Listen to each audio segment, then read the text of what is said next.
మావోయిస్టుల లొంగుబాటుల పర్వం కొనసాగుతుంది. నేడు తెలంగాణ డీజీపీ ఎదుట 30 మందికి పైగా లొంగిపోనున్నారు. మధ్యాహ్నం 3 గంటలకు ఈ వివరాలను డీజీపీ శివధర్ రెడ్డి వెల్లడించబోతున్నారు. లొంగిపోనున్న వారిలో PLGA బెటాలియన్ సభ్యులతో పాటు బెటాలియన్ డిప్యూటీ కమాండర్ సోధి కేసాలు ఉన్నట్లుగా తెలుస్తుంది. ఇప్పటికే 40 ఆయుధాలను పోలీసులకు సరెండర్ చేసినట్లుగా కూడా తెలుస్తుంది. అయితే ఛత్తీస్గఢ్ లో CRPF కూంబింగ్ ముమ్మరంగా సాగుతోంది. ఈ క్రమంలో లొంగిపోయేందుకు కొద్ది రోజుల క్రితం తెలంగాణ పోలీసులను ఆశ్రయించారని తెలుస్తోంది.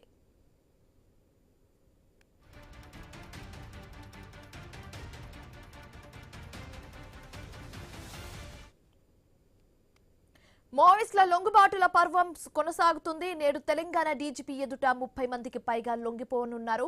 మధ్యాహ్నం 3 గంటలకు ఈ వివరాలను డీజీపీ శివధర్ రెడ్డి వెల్లడించబోతున్నారు. లొంగిపోనున్న వారిలో PLGA బెటాలియన్ సభ్యులతో పాటు బెటాలియన్ డిప్యూటీ కమాండర్ సోధి కేసాలు ఉన్నట్లుగా తెలుస్తుంది. ఇప్పటికే 40 ఆయుధాలను పోలీసులకు సరెండర్ చేసినట్లుగా కూడా తెలుస్తుంది.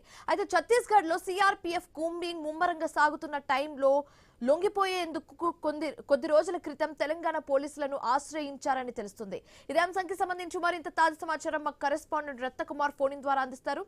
సో రత్నకుమార్, ఈ రోజు 3ంటికి మావోయిస్టులు లొంగిపోయే అవకాశాలు ఉన్నట్లుగా మనకు తెలుస్తుంది. సో ఎంతమంది వరకు లొంగిపోయే అవకాశాలు ఉన్నాయి?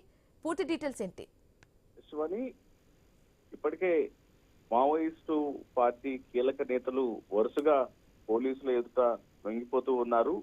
ఒకవైపున బలగాలు ఛత్తీస్గఢ్ అడవుల్లో CRPF కూంబింగ్ అనేది ముమ్మరంగా సాగుతోంది. అనేక మంది దాదాపు ఆ యొక్క ఫైట్ లో ప్రాణాలు కోల్పోయినటువంటి ఘటనలు కూడా వరుసగా చూస్తూనే ఉంది. ఈ క్రమంలోనే నేడు తెలంగాణ డీజీపీ ఎదుట దాదాపు 30 మందికి పైగా మావోలు లొంగిపోతున్నారు. మధ్యాహ్నం 3 గంటలకు ఈ వివరాలను డీజీపీ శివధర్ రెడ్డి మీడియా సమావేశం ద్వారా వివరించబోతున్నారు. లొంగిపోబోతున్న వారిలో PLGA బెటాలియన్ సభ్యులతో పాటు బెటాలియన్ డిప్యూటీ కమాండర్ సోధి కేసాలు ఉన్నారు. ఇప్పటికే 40 ఆయుధాలను పోలీసులకు వారు సరెండర్ చేసినట్లు తెలుస్తోంది. గతంలో పడితే దేవా లొంగిపోయారు, అలాగే దేవుజీ లొంగిపోవడం జరిగింది, రాజిరెడ్డి లొంగిపోయారు.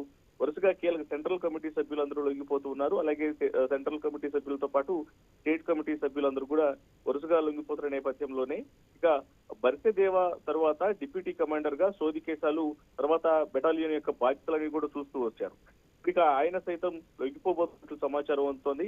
వీటికి సంబంధించినటువంటి పూర్తి సమాచారం అనేది ఇక ఎలాగూ లొంగిపోయారనే విషయం తెలుస్తోంది. కాబట్టి దానికి సంబంధించినటువంటి ప్రధాన కారణాలు ఎందుకు లొంగిపోయారు అనేది మధ్యాహ్నం 3 గంటల ప్రాంతంలో డీజీపీ శివధర్ రెడ్డి మీడియా సమావేశం ద్వారా వెల్లడించబోతున్నారు.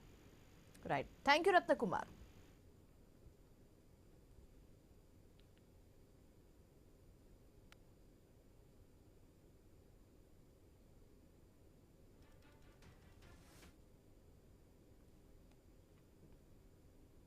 ఏపీ కేబినెట్ సమావేశం కొనసాగుతోంది. పబ్లిక్ ఎంప్లాయ్మెంట్ ఆర్డర్ గెజిట్ ప్రతిపాదనపై చర్చ జరుగుతోందని తెలుస్తుంది.